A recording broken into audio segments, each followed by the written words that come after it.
Through these gates lay the very heart of evil. 80 years ago, the killing stopped at Auschwitz. When the Soviets liberated this concentration camp, initially they struggled to comprehend the scale of mass murder carried out by the Nazis. More than 1 million Jews and at least 100,000 others were exterminated in its gas chambers.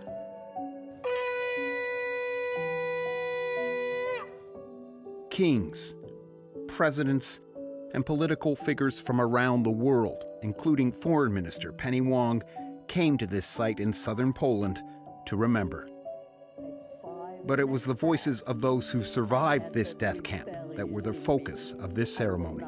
I thought that we all have to die, that it was normal.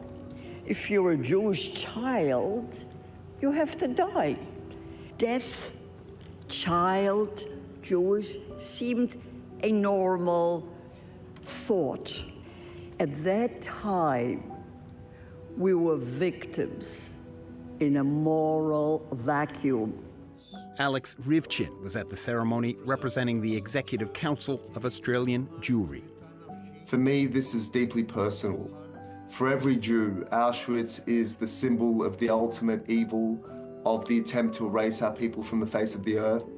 You go to these places and you feel that by being physically proximate to where they took place, you can understand or hope to understand these horrors, what the victims went through, what the perpetrators must have felt in those moments, what the bystanders allowed themselves to do.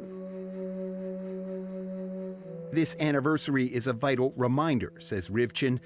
The Holocaust wasn't the beginning of murderous hate towards Jews and other minorities. It was the culmination.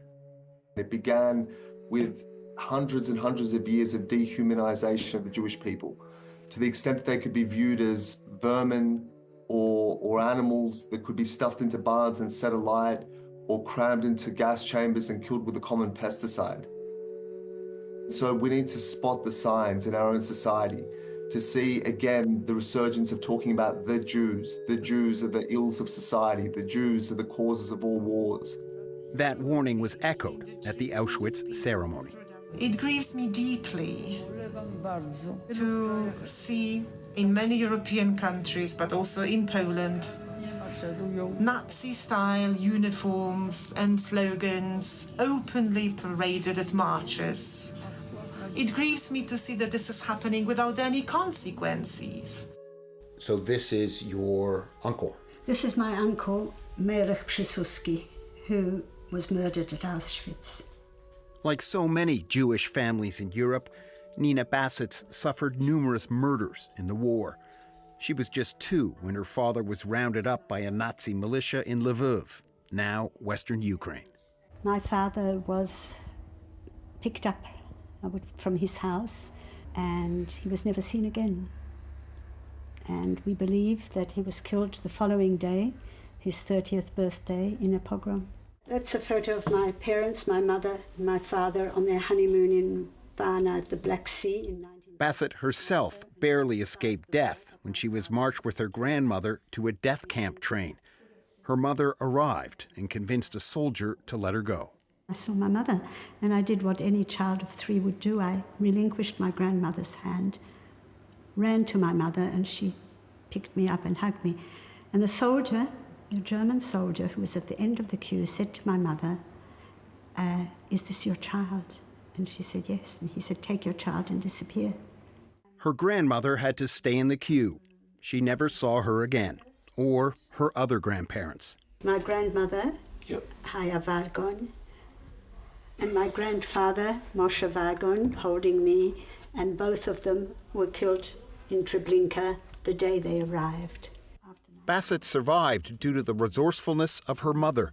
They escaped the ghetto and hid with another family for the rest of the war. She believes anniversaries like the one being marked at Auschwitz serve as crucial reminders about the dangers of rising anti-Semitism. It took 52 days from Germany to go from a republic to a dictatorship.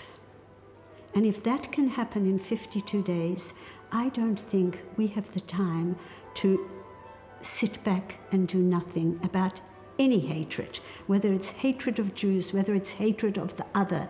If there is hatred in our society, it completely undermines our democracy. And we need to be very mindful of that.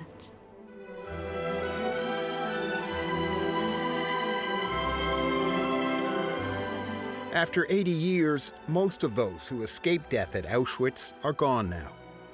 Alex Rivchin believes it's more important than ever to remember and to listen to the survivors who remain. They have a message to mankind to look beyond pettiness and hatred and bigotry and discrimination and to love each other and to build a more peaceful world. And I think anytime anyone has the opportunity to listen to a survivor, you should seize that. So this was a very special occasion.